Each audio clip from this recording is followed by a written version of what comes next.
फूल कुदरत का एक अनमोल तोहफा है जिसका इंसान की ज़िंदगी में बहुत बड़ा किरदार है।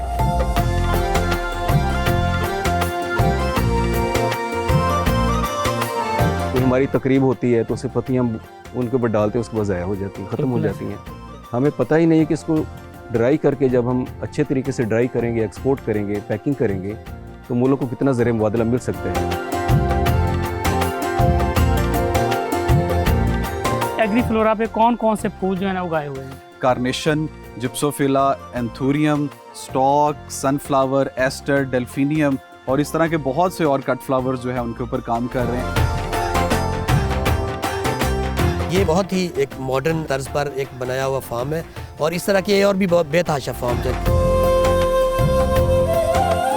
फूलों के अंदर से जो हमें खुशबू मिलती है वो हमें नेचुरली रिलैक्स करती है, हमें खुशी का एहसास देती है।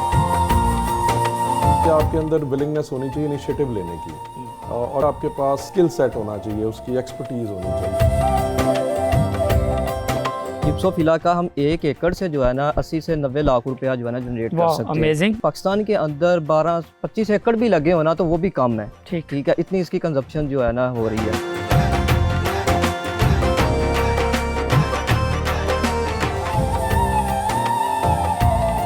अस्सलाम वालेकुम, मैं हूँ आपका होस्ट तारक तनवीर और आप देख रहे हैं प्रोग्राम किसान का पाकिस्तान। नाज़रीन, फूल कुदरत का एक अनमोल तोहफा है जिसका इंसान की ज़िंदगी में बहुत बड़ा किरदार है। जब भी हम फूलों को देखते हैं, सूंघते हैं, अंदर से एक खूबसूरती का एहसास पैदा होता है। फ्लोरिकल्चर की बात करें तो हमारा नीदरलैंड जो है वो तकरीबन $4.89 बिलियन की इंडस्ट्री के ऊपर खड़ा है। लेकिन पाकिस्तान में जो फूलों का किरदार है वो सिर्फ मज़ारों के ऊपर होता है या शादियों में ही इस्तेमाल किया जाता है। फूलों को अल्टरनेट किस तरह हम इस्तेमाल कर सकते हैं, हमारा किसान इसकी वैल्यूएशन को लेके, इसकी टूरिज़म को लेके किस तरह पैसा कमा सकता है। आज आप मौजूद हैं जड़ावाला के एक एग्रीफ्लोरा फार्म्स के ऊपर जहाँ पे हम आपकी मुलाकात कराएंगे, जहाँ पे डिफरेंट फार्मर्स के साथ, एक्सपर्ट्स के साथ और जानेंगे कि इनकी वैल्यूएशन प्रोडक्ट क्या बन सकती हैं, इसके क्या क्या अल्टरनेट जो है वो हम इसके फ़ायदे ले सकते हैं। आइए बात करते हैं।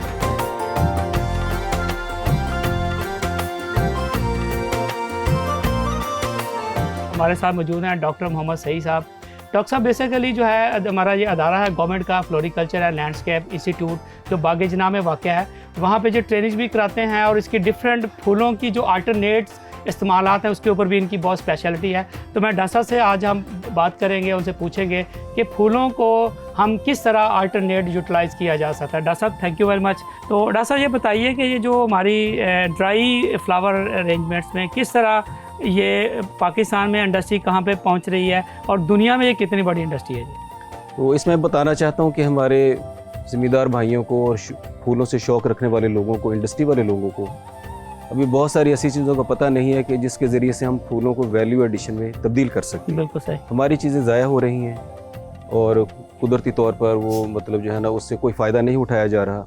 अगर हमें पता होगा तो हम इन चीज़ों को बहुत ज़्यादा अपने इस्तेमाल में ला सकते हैं। बिल्कुल ऐसे।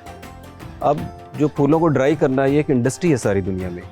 अगर मैं सिर्फ गुलाब की पत्तियों की ही बात करूं तो सारी दुनिया में 1,20,000 टन से ज़्यादा हर साल गुलाब की पत्तियां उनको ड्राई करके इस्तेमाल में लाया जा रहा है। अमेजिंग डाटा है। तो हमारे मुल्क में भी कुछ काम हो रहा है लेकिन इस सतह का नहीं हो रहा और हमारी जो ज़ाया होने वाली चीज़ें हैं वो किस तरह हम अपने फ़ायदे के लिए इस्तेमाल कर सकते हैं।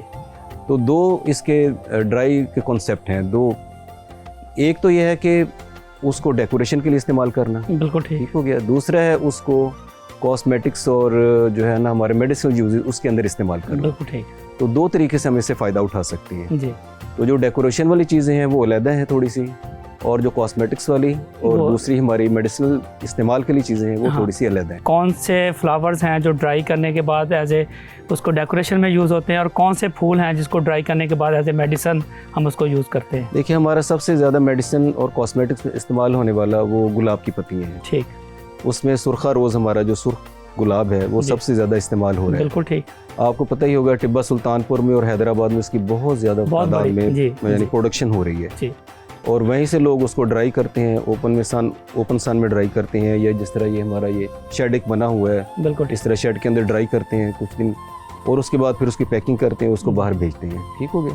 इसी तरह हम जो गेंदे के फूल है उसको ड्राई कर सकते हैं, बिल्कुल वो भी आगे मेडिसिन में भी इस्तेमाल होता है, कॉस्मेटिक्स में इस्तेमाल होता है। जी। ठीक हो गया। इसी तरह हम जो मोतिया की बर्ड्स हैं, मोतिया के फूल हैं, हाँ हाँ पूरा खिलने से पहले उसकी पत्तियाँ, उनको भी हम ड्राई करके, उनके फूल जो बर्ड्स हैं ना जो, जी, तो उसको हम ड्राई करके फिर हम उसको एक्सपोर्ट कर सकते हैं। ये चाइना में और सऊदी अरब में तो उसका डसा इस्तेमाल क्या है उसका? वो कावे में इस्तेमाल करते हैं, तो मेडिसिन उससे बनाते हैं, कॉस्मेटिक्स में इनका बहुत ज़्यादा इस्तेमाल होता है। मेरे साथ मौजूद हैं अदील अरशद साहब जो कि एग्री फ्लोरा फार्म के मैनेजर हैं। ये इनसे पूरे जो जिप्सोफिला कैसे उगाते हैं और कितना सक्सेसफुल है यहाँ पे? जी सर, ये जिप्सोफिला जो है ये एक कट फ्लावर है और इसको हम जो है ना बुकेज़ के अंदर इस्तेमाल करते हैं। जो हमारे बुकेज़ होते हैं इसके बिना वो जो है ना बिल्कुल भी खूबसूरत नहीं लगते, और ये इसको बेबीज ब्रेथ भी कहते हैं। पार्थिनियम जो यूज़ कर रहे हैं हम बुकेज़ के अंदर, वो एक बड़ी ही एलर्जी कॉज करती है। तो लेकिन ये जो है गाजर बूटी बोलते हैं। गाजर बूटी बोलते हैं, बिल्कुल बिल्कुल। लेकिन ये जो जिप्सोफिला है ये तो एक हाई वैल्यू क्रॉप है। इसकी जो है ब्यूटी बहुत जो है ना है बुकेज के अंदर।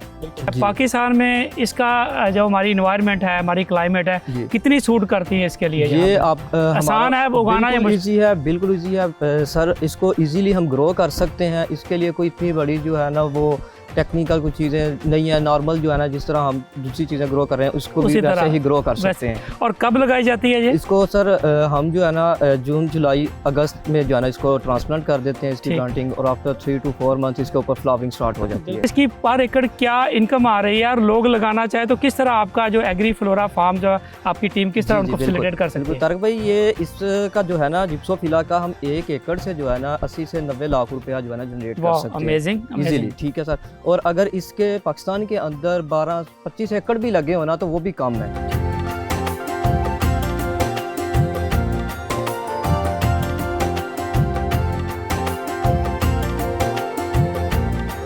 जो ये कट फ्लावर हैं इसको फ्रेश भी आप एक्सपोर्ट करें, फ्रेश एक्सपोर्ट करने में इसकी लिमिटेड लाइफ होती है।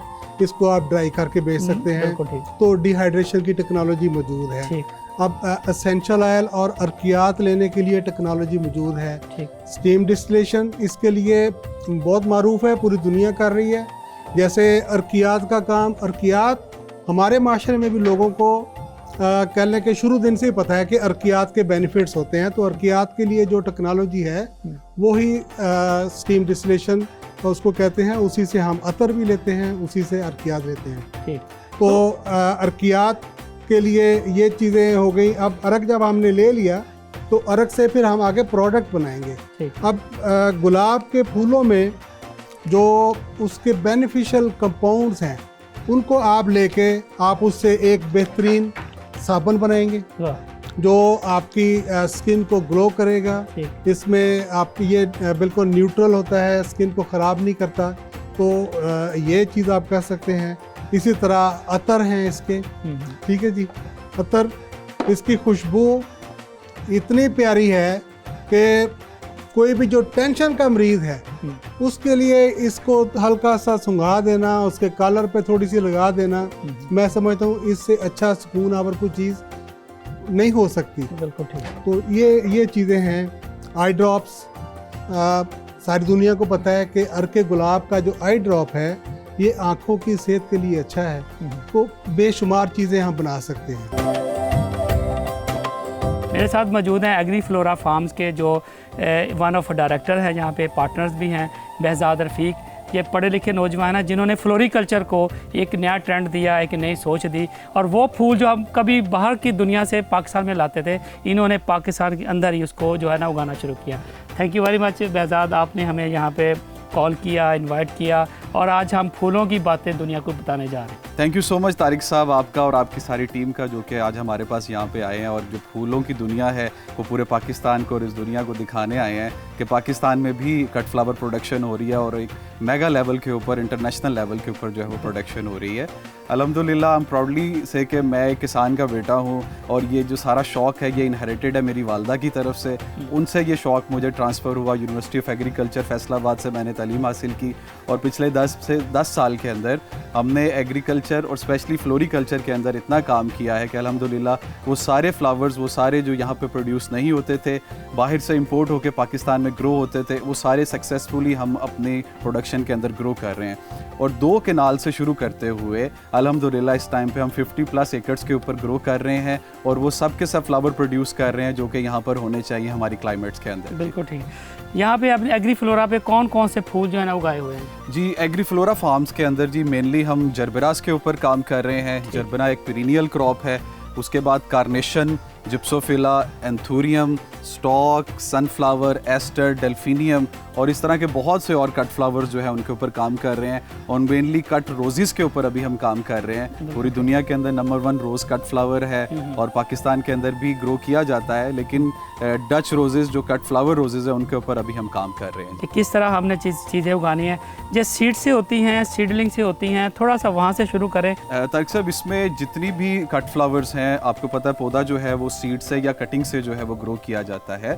तो जो डिफरेंट कैटेगरीज हैं, जरबराज, एंथूरियम्स, ये टिश्यू कल्चर प्लांट्स होते हैं। टिश्यू कल्चर लेबॉर्ट्रीज होती हैं, वो मल्टीपल कॉपीज़ जो हैं वो पौधों की तैयार करती हैं। उसमें हॉलैंड जो है वो उनकी कंपनी सबसे आगे हैं। तो ये हमारे पास जो फार्म है और ये हमारी कोलैबोरेशन है फ्लोरेंस फ्लोरा इंटरनेशनल, एक कंपनी है उनके साथ। तो टिश्यू कल्चर प्लांट्स जो हैं वो तैयार किए जाते हैं और हम अल्हम्दुलिल्लाह अपने फार्मर्स के लिए खुद भी टिश्यू कल्चर यहाँ पे कर रहे हैं। अच्छा, और प्लांट्स जो है बहुत जल्द हम उनको खुद भी जो है ये प्लांट सप्लाई देंगे यहाँ से। उसके बाद कुछ प्लांट्स ऐसे होते हैं जो मेनली सीड से ग्रो किए जाते हैं। शॉर्ट टर्म क्रॉप्स होती हैं 3 से 4 महीने की, और कुछ सनफ्लावर जैसे कि है वो 40 से 50 दिन की क्रॉप है। तो वो सारी की सारी आपकी सीड से ग्रो की जाती हैं। बिल्कुल ठीक और है। कुछ प्लांट्स जैसे क्रिसेंथेमम है, जिप्सोफिला है और कार्नेशन है, ये आप टिप कटिंग से और मल्टीपल कटिंग से जो है वो आप ग्रो कर सकते हैं। बिल्कुल ठीक। कौन कौन से फूल हैं जो ग्रीन हाउस में उगाए जाते हैं और कौन से फूल हैं जो आउटडोर में उगाए जाते हैं, ये थोड़ा सा हमें गाइड करें। फिर ग्रीन हाउस की टेक्नोलॉजी के ऊपर भी हम आपसे जानना चाहेंगे। तो एक सब बड़ा मिसकंसेप्ट है पाकिस्तान के अंदर ग्रीन हाउसेस को लेके कि लोग समझते हैं कि ग्रीन हाउसेस जो है वो एक बहुत हाई फाई स्ट्रक्चर ही है, उन पर बहुत ज़्यादा इन्वेस्टमेंट होती है और उसके बगैर जो है ना वो चीज़ें हो नहीं सकती, और कंट्रोल ग्रीन हाउसेस के साथ ही जो है ना चीज़ें प्रोड्यूस कर सकते हैं। लेकिन हमने लोकल मटेरियल्स को यूज़ करते हुए, लोकल टेक्नोलॉजी को यूज़ करते हुए नेचुरल वेंटिलेटेड ग्रीन हाउसेस बनाए हैं और इनको इस तरह मॉडिफाई किया है कि यहाँ पर आप कोई भी क्रॉप जो है वो ग्रो कर सकते हैं। ग्रीन हाउस के बगैर आप क्वालिटी प्रोडक्शन जो है वो ग्रो नहीं कर सकते। अगर आपने इंटरनेशनल मार्केट में कम्पीट करना है, इंटरनेशनली अपने फूलों को प्रेजेंट करना है, तो आपके लिए ग्रीन हाउस जो है वो बहुत ज़्यादा ज़रूरी है। अब सिर्फ इनिशियली ग्रीन हाउस की एक कॉस्ट जो है वो बहुत ज़्यादा होती है, जिसकी वजह से नया इन्वेस्टर और नया फार्मर जो है वो रिस्क नहीं लेता। लेकिन हमारे पास ऐसी टेक्नोलॉजीज़ मौजूद हैं, ऐसी फिजिबिलिटीज़ मौजूद हैं कि विदिन 1.5 ईयर आपका पे बैक टाइम जो है ना वो हो जाता है और आपके पैसे जो है वो रिकवर हो जाते हैं। तो इस टाइम पाकिस्तान के अंदर कंट्रोल ग्रीन हाउसेस से ज़्यादा नेचुरल वेंटिलेटेड ग्रीन हाउसेस जो हैं उन पे काम करना बहुत ज़रूरी है। ये भी स्ट्रक्चर जो आप देख रहे हैं जरबेरास का, जिप्सोफिलास का और बाकी जितने भी हमारे यहाँ पे सारे नेचुरल वेंटिलेटेड स्ट्रक्चर्स हैं। अभी देखें पूल स्ट्रक्चर क्लोज है, लेकिन किसी किस्म की यहाँ पे आपको गर्मी महसूस नहीं हो रही है। एक हमने एनवायरनमेंट को जो है अपने अकॉर्डिंग क्लियर किया हुआ है। बिल्कुल।